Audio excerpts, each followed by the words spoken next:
الحمد لله نحمده ونستعينه ونستغفره ونؤمن به ونتوكل عليه ونعوذ بالله من شرور أنفسنا ومن سيئات أعمالنا من يهده الله فلا مضل له ومن يضلله فلا هادي له ونشهد أن لا إله إلا الله وحده لا شريك له ونشهد أن سيدنا ومولانا محمدا عبده ورسوله أما بعد فأعوذ بالله من الشيطان الرجيم بسم الله الرحمن الرحيم وأتموا الحج والعمرة لله وقال تعالى الحج أشهر معلومات فمن فرض فيهن الحج فلا رفث ولا فسوق ولا جدال في الحج وما تفعلوا من خير يعلمه الله وتزودوا فإن خير الزاد التقوى واتقون يا أولي الألباب وقال تعالى ولله على الناس حج البيت من استطاع إليه سبيلا ومن كفر فإن الله غني عن العالمين صدق الله العظيم عن ابن عمر رضي الله عنهما قال قال رسول الله صلى الله عليه وسلم بني الإسلام على خمس شهادة أن لا إله إلا الله وأن محمد رسول الله وإقام الصلاة وإيتاء الزكاة والحج وصوم رمضان وقال النبي صلى الله عليه وسلم الحج المبرور ليس له جزاء إلا الجنة وقال من حج لله فلم يرفث ولم يفسق رجع كيوم ولدته أمه أو كما قال صلى الله عليه وسلم.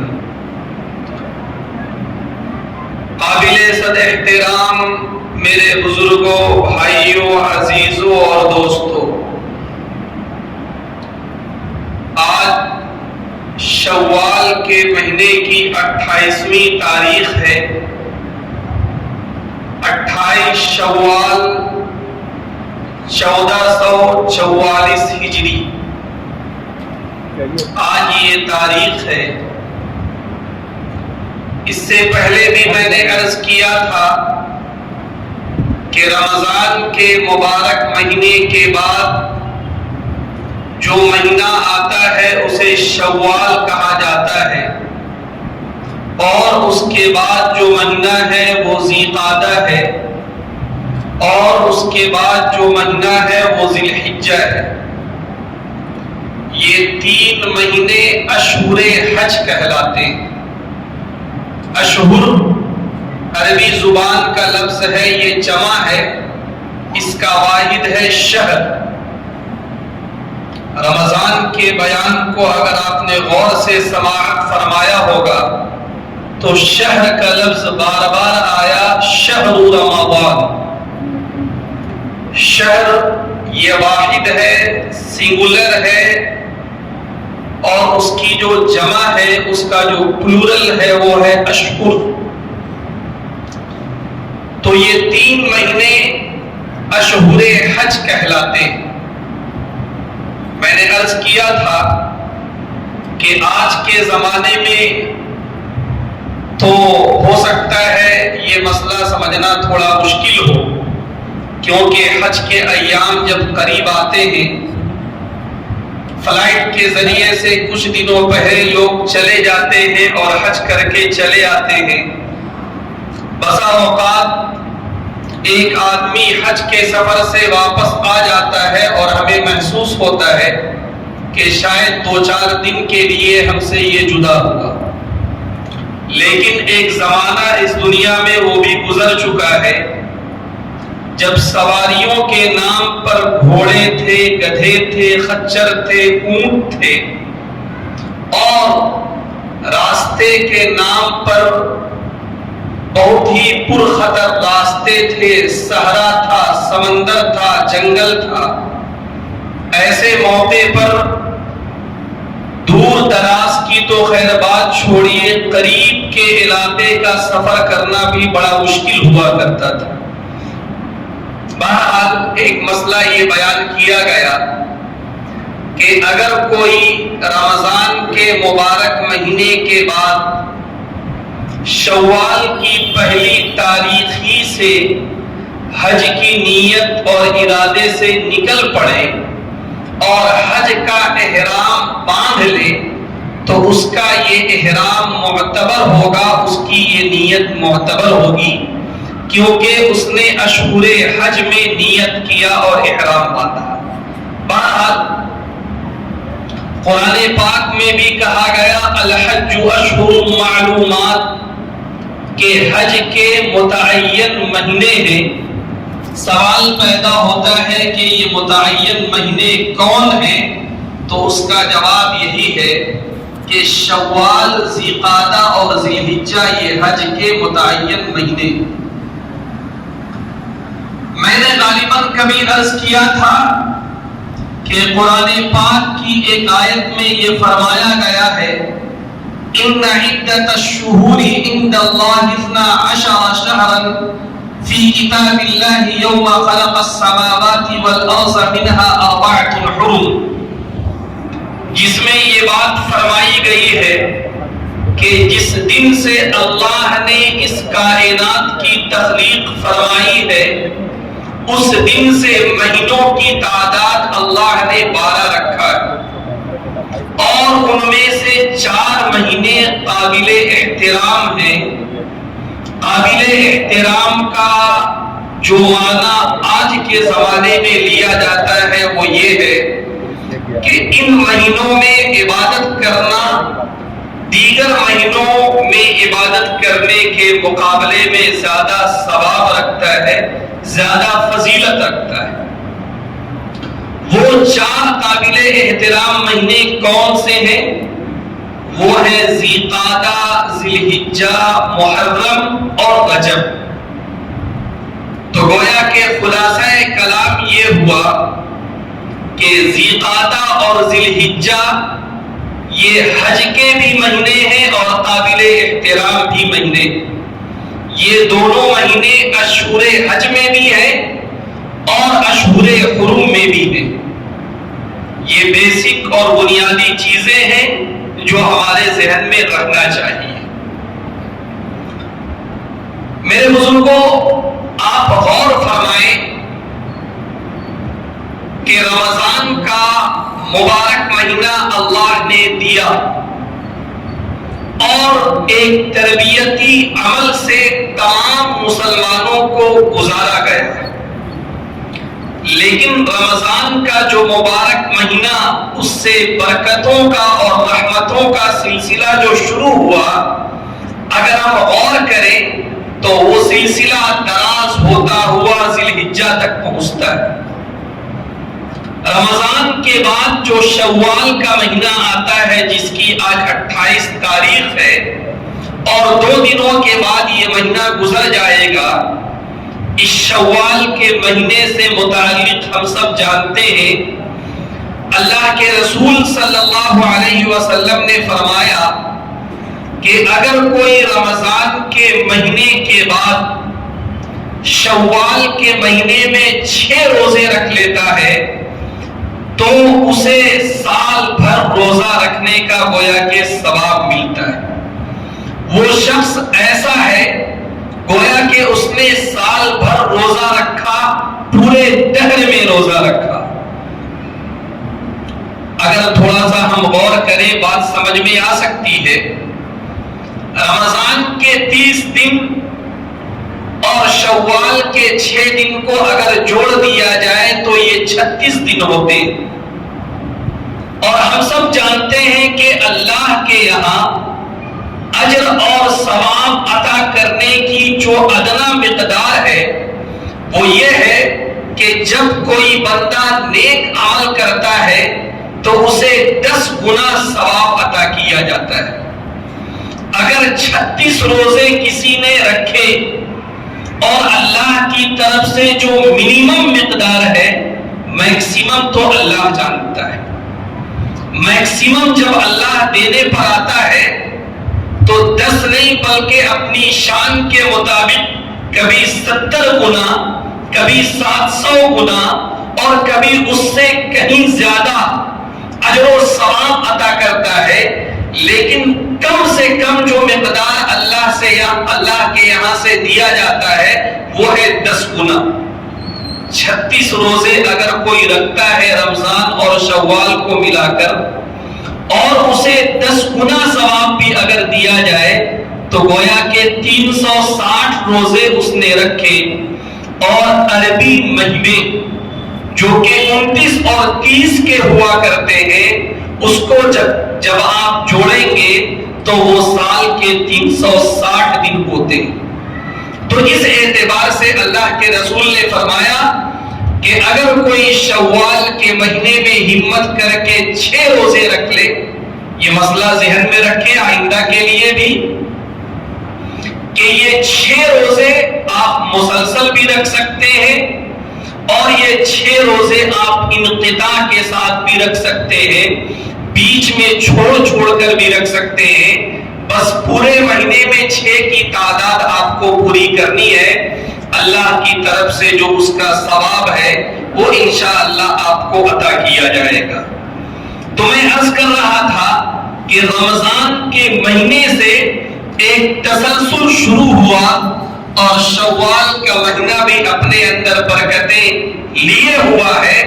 اور جب آپ ذیقعدہ میں جاتے ہیں اور تاریخ کے اوراق پلٹتے ہیں، اللہ کے رسول کی سیرت کے اوراق جب آپ پلٹتے ہیں تو آپ کو یہ بات نظر آئے گی کہ اللہ کے رسول صلی اللہ علیہ وسلم نے اپنی زندگی میں 4 عمرے کیے اور یہ 4 عمرے ذیقعدہ کے مہینے میں کیے. تو گویا کہ ذیقعدہ کا مہینہ وہ بھی اپنے آپ میں ایک فضیلت رکھتا ہے، ایک عظمت رکھتا ہے. اور اس کے بعد آگے جب چلے ذی الحجہ کے مہینے میں تو آپ سب جانتے ہیں کہ ذی الحجہ کا یہ وہی مہینہ ہے جس کے مخصوص ایام میں تمام دنیا سے پہنچنے والے لوگ مکے میں فریضہ حج ادا کرتے ہیں اور جو اپنے مقام پر رہ جاتے ہیں وہ عید الاضحیٰ کی نماز ادا کرتے ہیں، قربانی کی عبادت کرتے ہیں. یہ ہے ذی الحجہ کے مہینے کی عظمت. اور ذی الحجہ کے مہینے کے جو شروع کے 10 دن ہیں اس کے تعلق سے اللہ نے قرآن پاک میں قسم کھائی، والفجر ولیال عشر، قسم ہے فجر کے وقت کی اور قسم ہے 10 راتوں کی. علماء تفسیر کا کہنا یہ ہے کہ ان 10 راتوں سے مراد ذی الحجہ کے شروع کے 10 دن ہیں. بہرحال یہ برکتوں کا، رحمتوں کا، عظمتوں کا سلسلہ چل رہا ہے. رمضان کے مبارک مہینے میں ہم نے ایک فریضہ ادا کیا، روزے کا فریضہ ادا کیا. ہم سب جانتے ہیں اللہ کے رسول صلی اللہ علیہ وسلم نے ایک موقع پر فرمایا تھا کہ دیکھو اسلام کی بنیاد 5 چیزوں پر ہے. اسلام کا جو سب سے پہلا رکن ہے وہ ہے کلمہ شہادت کی تصدیق اور زبان سے اس کا اقرار. یہ دونوں باتیں ضروری. دل سے اللہ کو ایک ماننا اور رسول اللہ کو رسول اور خاتم النبیین ماننا اور زبان سے اس کا اقرار بھی کرنا، یہ ہے شہادت۔ اسلام کا بنیادی رکن شہادت، اسلام کا بنیادی رکن نماز، اسلام کا بنیادی رکن روزہ، اسلام کا بنیادی رکن زکوٰۃ اور اسلام کا بنیادی رکن حج۔ کلمہ شہادت زندگی میں ایک بار زبان سے ادا کرنا اس کا فرض، اور ہر وقت اس پر ایمان اور اس کی تصدیق یہ ضروری۔ نماز دن بھر میں 5 مرتبہ نماز ادا کرنا یہ فرض۔ رمضان کا جو پورا مہینہ ہے، اگر کوئی بیمار نہ ہو، اگر کوئی کسی پریشانی میں مبتلا نہ ہو اور وہ عاقل اور بالغ ہے، مجنون نہیں ہے، اس کے اوپر روزہ رکھنا فرض۔ اگر کوئی صاحب نصاب ہے، اسے زکوٰۃ دینا فرض۔ اسی طرح اگر کوئی صاحب استطاعت ہے تو اس پر حج کی ادائیگی بھی فرض۔ وَلِلَّهِ عَلَى النَّاسِ حِجُّ الْبَيْتِ مَنِ اسْتَطَاعَ إِلَيْهِ سَبِيلًا، اللہ کے لیے لوگوں پر ضروری ہے حج بیت اللہ کرنا، لیکن تمام لوگوں پر نہیں، اس شخص پر جو وہاں جانے کی صلاحیت رکھتا ہو، جو وہاں جانے کی استطاعت رکھتا ہو۔ وَمَنْ كَفَرَ، آگے جو قرآن پاک کی اس آیت کا حصہ ہے وہ دیکھیے، آپ غور فرمائیے۔ اللہ نے فرمایا لوگوں میں جو صاحب استطاعت ہے اس کے اوپر فرض ہے حج کرنا، لیکن جو کفر اختیار کرتا ہے، لفظی ترجمہ فَإِنَّ اللَّهَ غَنِيٌّ عَنِ الْعَالَمِينَ، تو اللہ تعالیٰ تمام جہان سے بے نیاز ہے۔ اللہ کو تمہاری عبادت کی ضرورت نہیں، اللہ کو تمہاری نماز اور تمہارے روزے کی ضرورت نہیں، اللہ کو تمہارے حج کی ضرورت نہیں۔ خدا نہ خواستہ ایسا نہیں ہے کہ ہماری نماز سے اللہ کی شان میں اضافہ ہوتا ہو، خدا نہ خواستہ ایسا نہیں ہے کہ ہمارے روزے سے اللہ کی کبریائی میں اضافہ ہوتا ہو، خدا نہ خواستہ ایسا نہیں ہے کہ ہمارے روزے اور زکوٰۃ سے اللہ کی عظمت میں اضافہ ہوتا ہو۔ اللہ اپنی عظمتوں کے ساتھ، اللہ اپنی کبریائی کے ساتھ، اللہ اپنی بڑائی کے ساتھ جیسا شروع سے ہے ویسا وہ آخر تک رہے گا۔ بندوں کے اعمال کا کوئی اثر اللہ کی ذات پر نہیں پڑتا، لیکن بندے اگر اعمال کریں، من شاء فلیؤمن ومن شاء فلیکفر، جس کا جی چاہے ایمان لائے، جس کا جی چاہے کفر اختیار کرے، لیکن یہ بات یاد رکھنا، اگر ایمان اور نیک اعمال کرو گے تو اس کا انجام اچھا ہوگا، اور اگر کفر اختیار کرو گے اور نافرمانی کرو گے تو اس کا انجام برا ہوگا۔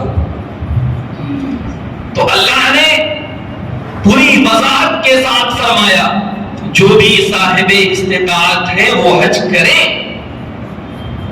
وَأَتِمُّوا الْحَجَّ وَالْعُمْرَةَ لِلَّهِ، جو عمرہ کرنے کی صلاحیت رکھتا ہو، جو حج کرنے کی صلاحیت رکھتا ہو، اللہ کے لیے حج اور عمرے کی تکمیل کیا کرو۔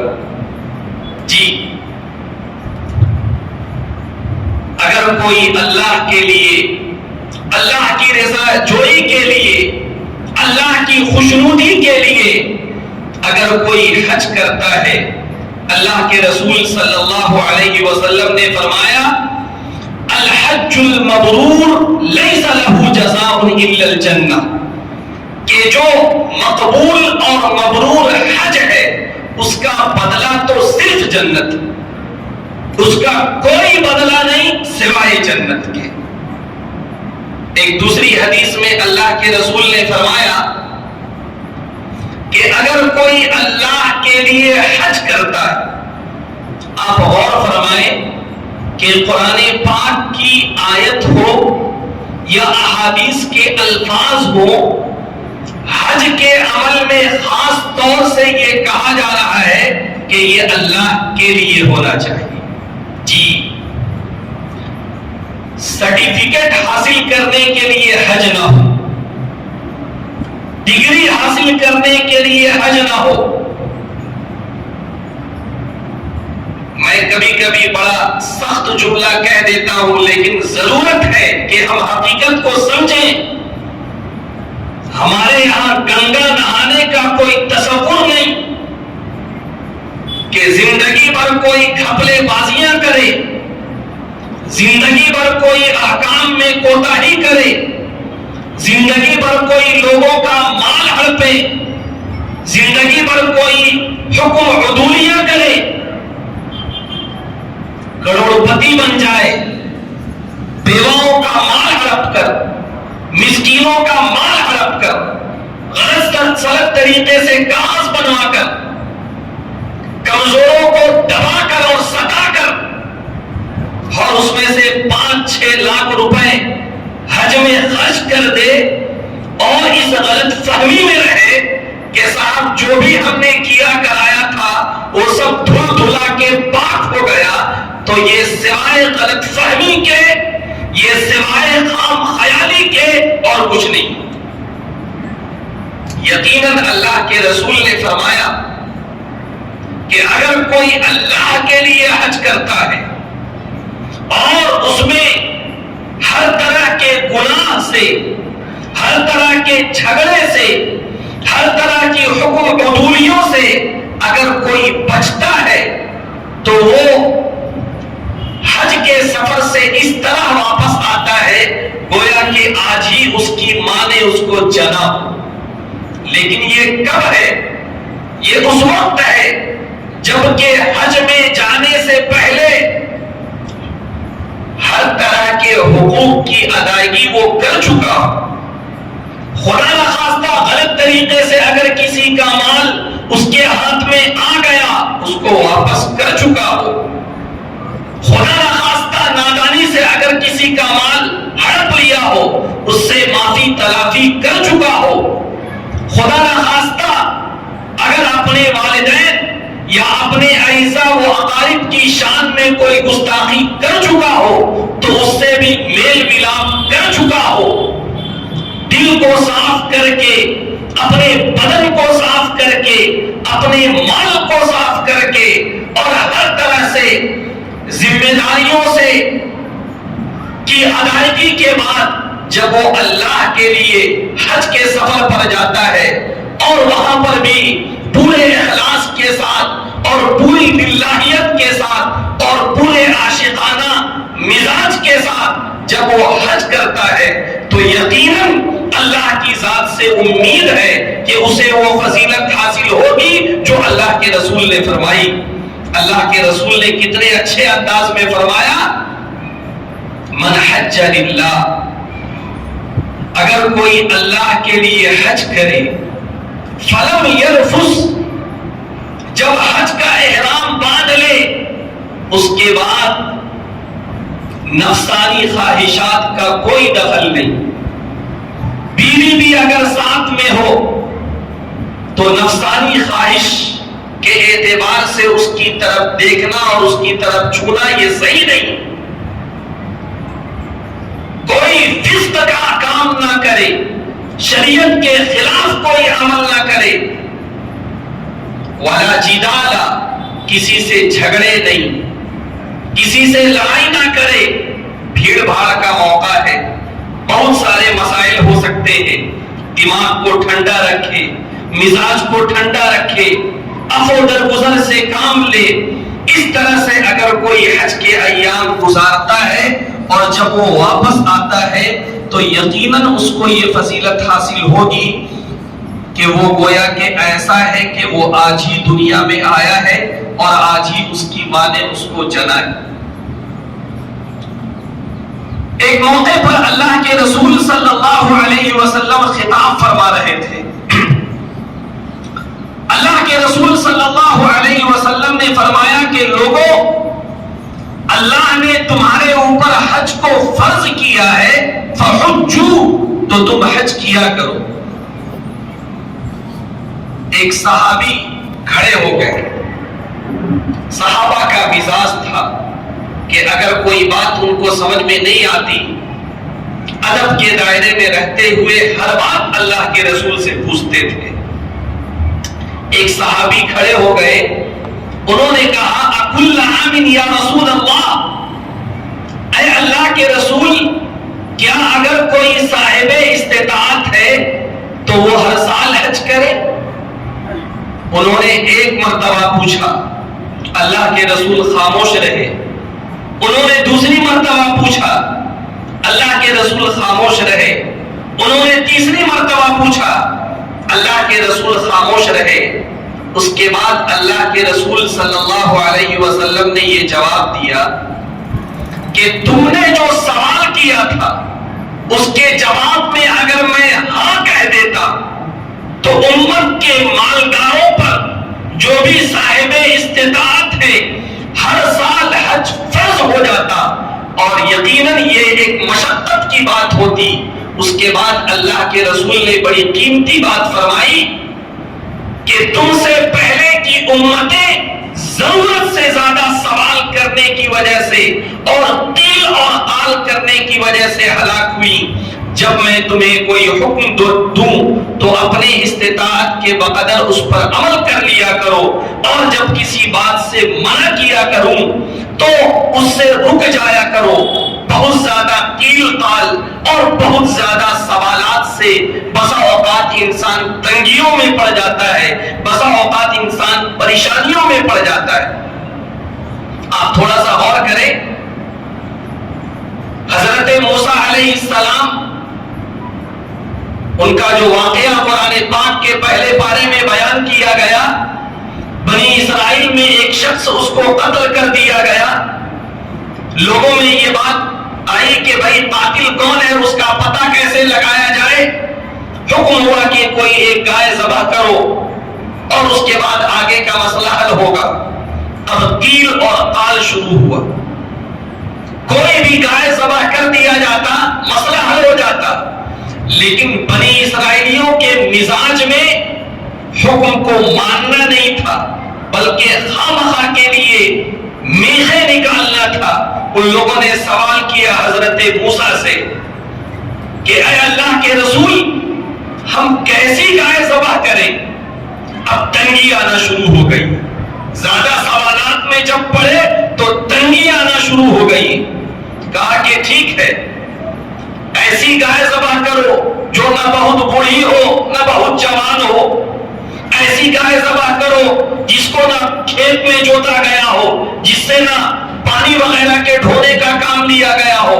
رنگ کیا ہو تو لو رنگ لو کہ اس کا رنگ زرد ہونا چاہیے, اور زرد بھی جو ہے بہت زیادہ تیز نہ ہو بلکہ ہلکا زرد ہو. اب وہ جو بنی اسرائیل کی گائے کی جو کنڈیشن لگائی گئی اس کو ڈھونڈنا مشکل ہو گیا.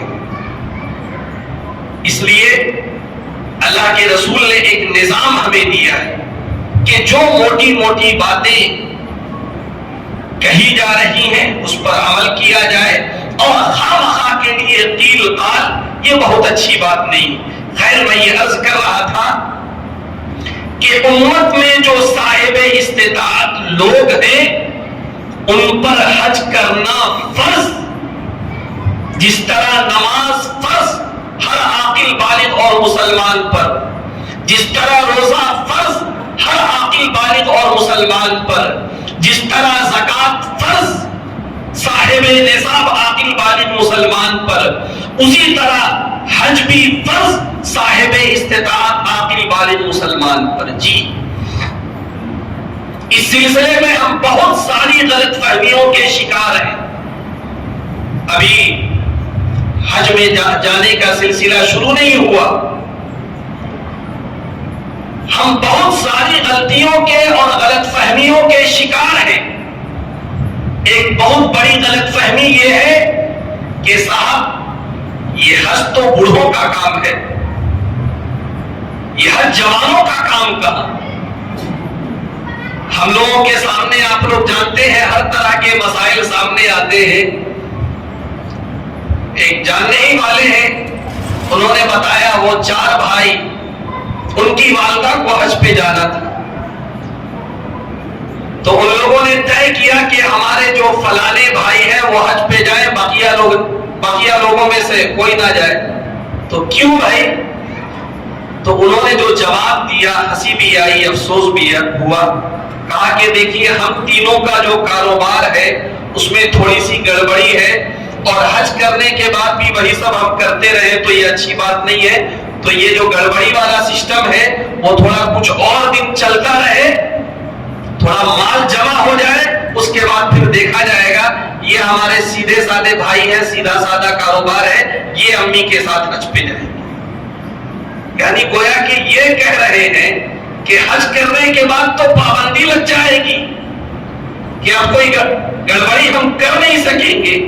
گڑبڑی کو جانتے ہوئے اور اس پر اصرار کر رہے ہیں. بتائیے یہ کیا تماشا ہے؟ خیر, تو میں یہ عرض کر رہا تھا کہ حج کے سلسلے میں ایک غلط فہمی یہ ہے کہ ہم ساری ذمہ داریوں کو جب ادا کر لیں, سارے بچوں کو ہم پڑھا لیں, سارے بچوں کی شادی بیاہ ہم کر لیں, اس سے جب فراغت ہو جائے, جب ہم بوڑھے ہو جائیں, داڑھی سفید ہو جائے, بدن میں طاقت نہ رہے, پیر میں طاقت نہ رہے, ہاتھ کپ کپانے لگے, اس کے بعد ہم حج پہ جائیں گے.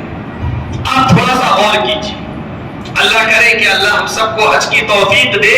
لیکن حج کے جو اعمال ہیں اس کا تقاضا یہ ہے کہ انسان جوانی میں حج کرے. آپ طواف کرتے ہیں, ظاہر سی بات ہے طواف کرنے میں آپ کو اپنے پیر استعمال کرنا ہے, بدن استعمال کرنا ہے. آپ صفا مروہ کے درمیان میں سعی کر رہے ہیں, اس میں اپنی جسمانی قوت کا استعمال کرنا ہے. آپ مینا میں قیام کر رہے ہیں اور اتنی بھیڑ ہوتی ہے کہ اپنے علاقے میں گاڑی سے نیچے قدم نہیں رکھنے والے شخص کو بھی وہاں پہ پیدل چلنا پڑتا ہے.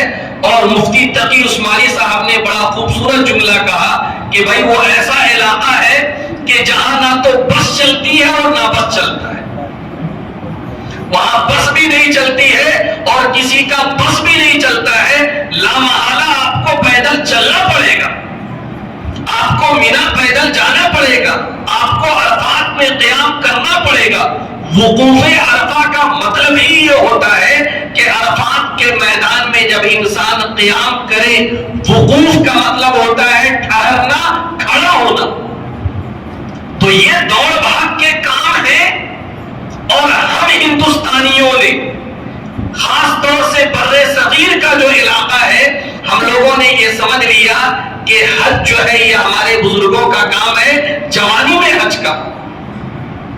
حالانکہ اس دنیا کے بہت سارے علاقے ایسے ہیں جہاں پر نظام یہ ہے, اللہ نے انہیں استطاعت بھی دے رکھا ہے کہ عام طور سے نکاح سے پہلے لوگ حج کر لیتے ہیں. ندوے میں جب میں پڑھ رہا تھا, آپ جانتے ہیں ندوہ ہے, دیوبند ہے, یہ وہ ادارے ہیں جہاں پر پوری دنیا سے لوگ آتے تھے. لیکن ماشاءاللہ موجودہ حکومت کی کرم فرمائی ہے کہ بہت دنوں سے اب لوگ نہیں آ رہے ہیں.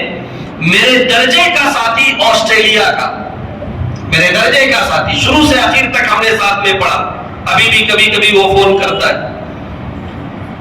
نکاح سے پہلے اس نے حج کر لیا, اس کی بیگم نے بھی حج کر لیا. ہم نے کہا بڑا اچھا نظام ہے ماشاءاللہ آپ کے یہاں. تو میرے بزرگوں, حج کے جو اعمال ہیں اس کا تقاضا یہ ہے کہ انسان جوانی میں حج کرے, انسان اس وقت حج کرے جب انسان کے بدن میں طاقت اور قوت ہو. لیکن ہم لوگوں نے یہ سمجھ رکھا ہے سب سے پہلے کہ شادی بیاہ سب کی ہو جائے.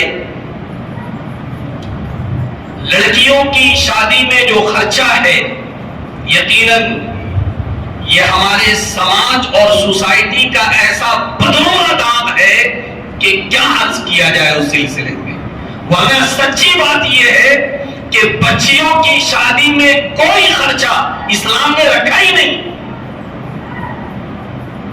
اور اگر بچوں کی بھی شادی ہو رہی ہے، تھوڑا اس سلسلے میں بھی ملاحظہ کر لیں کہ بچوں کی بھی شادی ہو رہی ہے اور ولیمہ ہو رہا ہے، تو یہ کس نے کہا کہ سودی قرض لے کر نمائش کی جائے؟ یہ کس نے کہا کہ صاحب آپ چکن کھلا سکتے ہیں لیکن زبردستی دکھاوے کے لیے آپ مٹن کھلا رہے ہیں؟ یہ کس نے کہا کہ 2 طرح کا آئٹم آپ کھلا سکتے ہیں لیکن سوسائٹی مینٹین کرنے کے لیے قرض لے کر ادھر ادھر کر کے آپ 10 طرح کا آئٹم کھلا رہے ہیں؟ کس نے کہا؟ کس نے ضروری کیا؟ اللہ کے رسول صلی اللہ علیہ وسلم حضرت صفیہ رضی اللہ عنہا سے آپ کا نکاح ہوا، اور حضرت صفیہ یاد رکھیے ایک سردار کی بیٹی تھی، اور اللہ کے رسول سرداروں کے سردار، چاہتے تو پہاڑوں کو حکم دیتے وہ سونا بن جاتا، لیکن حضور اور حضرت صفیہ کا جب نکاح ہوا اور ولیمے کی بات آئی تو اللہ کے رسول نے صحابہ سے کہا، اپنے گھر والوں سے نہیں کہا، اپنے گھر سے کچھ نہیں نکلوایا، تھوڑا غور فرمائیے گا، صحابہ سے کہا کہ بھئی تم لوگوں کے پاس جو کچھ ہے یہ دسترخوان بچھا ہوا ہے اس میں لا کر رکھو۔ صحابہ میں سے کسی نے کوئی ستو لے کر آیا، کوئی کھجور لے کر آیا، کوئی کچھ اور لے کر آیا، دسترخوان میں اسے بچھا دیا گیا، جو لوگ وہاں پر موجود تھے ان کو بلا کر کھلا دیا گیا، اور اللہ کے رسول نے فرمایا کہ ولیمہ ہو گیا، سرور کائنات کا ولیمہ ہو رہا ہے، نبیوں کے سردار کا ولیمہ ہو رہا ہے، کوئی لام جھام نہیں، کوئی ضرورت سے زیادہ اہتمام نہیں۔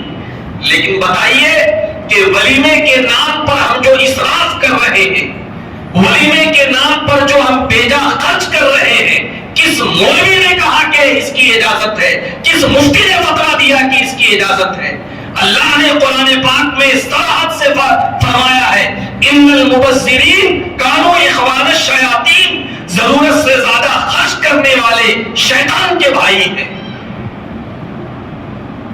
آج ایک بڑا مسئلہ پیدا ہوتا ہے، جو لوگ ادارہ چلاتے ہیں، جو تنظیمیں چلاتے ہیں، مسلمانوں سے متعلق بہت سارے مسائل ہوتے ہیں، اور جب مسلمانوں سے کہا جائے کہ یہ مسلمانوں کا اجتماعی مسئلہ ہے، اس پر جو ہے تعاون کیا جائے، لوگوں کے پاس پیسہ نہیں، اجتماعی مسائل کے لیے، اجتماعی مفادات میں جو خرچ آتے ہیں اس کے لیے جب لوگوں سے مطالبہ کیا جاتا ہے تو ان کے پاس پیسے نہیں ہیں، لیکن وہی اگر اس کے گھر میں ولیمہ ہو جائے، اس کے گھر میں عقیقہ ہو جائے، اس کے گھر میں صاحب برتھ ڈے کا کوئی ماحول ہو جائے، اس کے بعد دیکھیے کہاں سے گڈی نکل رہی ہے۔ ان سب مسائل کی وجہ سے اگر حج میں تاخیر ہو رہی ہے، یہ انتہائی غلط عمل ہے۔ کہیں کسی نے نہیں لکھا، کہیں کسی کتاب میں یہ مذکور نہیں ہے کہ یہ سب حج کے لیے عذر ہے، ان سب مسئلوں کو پہلے حل کر لو اور اس کے بعد حج میں جاؤ، ایسا بالکل نہیں۔ ایک اور بات آپ کے سامنے عرض کریں، ایک غلط فہمی ہمارے اندر یہ بھی ہے کہ ہمارا جو گھر دوار ہے، گھر میں جو ساز و سامان ہے، جو زیور زیورات ہے، ہمارا جو بزنس کا سیٹ اپ ہے، اس کے علاوہ کیش میں اگر ہمارے پاس اتنا مال آ جائے جتنا حج کے لیے ضروری ہے تب حج فرض۔ ہم یہ سمجھتے ہیں نا، ہم کیا سمجھتے ہیں کہ ہمارا جو سیٹ اپ ہے اس کے علاوہ کیش میں ہمارے پاس، مان کے چلیے کہ آج کے ٹائم میں جو ہے 5 لاکھ کا خرچ ہے، تو 5 لاکھ یہ خرچ، 1 لاکھ اور گھر والوں کے لیے یا اور دیگر چیزوں کے لیے، 6 لاکھ جب ہمارے پاس کیش میں ہوگا تب صاحب ہم حج کرنے جائیں گے، ایسا نہیں۔ مسئلہ سنیے، جس طرح زکوٰۃ کے مسئلے میں نے وضاحت کی تھی کہ گھر کی جو بنیادی ضروریات ہیں، آپ کا گھر اس کو مائنس کیجیے، آپ کی سواری اس کو مائنس کیجیے، گھر کے جو ساز و سامان ہے اس کو مائنس کیجیے، اس کے علاوہ زیورات اگر کسی کی ملکیت میں اتنے ہیں جس کو بیچا جائے تو اتنا پیسہ آ جائے کہ حج کر سکتا ہو، حج کرنا بس جی۔ بزنس کا سیٹ اپ ہے آپ کا 50 لاکھ کا، اور آپ کہہ رہے ہیں کہ کیش میں ہمارے پاس نہیں ہے۔ نہیں، آپ کا جو بزنس ہے، سارے سامان کو بیچنے کے بعد فرض کیا جائے کہ بیچا جائے، یہ نہیں کہا جا رہا ہے کہ آدمی، فرض کیا جائے کہ اگر اس کو بیچ دیا جائے، بیچنے کے بعد اگر اتنا پیسہ آپ کے پاس آتا ہے جو حج کے خرچ کے لیے ضروری ہے، آپ یہ سمجھیں کہ ایسے شخص پر حج فرض ہے۔ اگر وہ تاخیر کر رہا ہے، کوتاہی کر رہا ہے۔ تھوڑا سا انالائسس کرنا ہے۔ جس طرح رمضان میں ہم سال بھر کے آمد و خرچ کا حساب لگا کر اپنی سیونگ کا 2.5% اللہ کے راستے میں دیتے ہیں، اسی طرح تھوڑا ہم لوگوں کو حساب اس معنی کر بھی لگانا ہے کہ کہیں ایسا تو نہیں ہے کہ ہمارے اوپر حج فرض ہے اور ہم غلط فہمی کے شکار ہیں، کیونکہ بڑی سخت وعید اللہ کے رسول نے فرمائی۔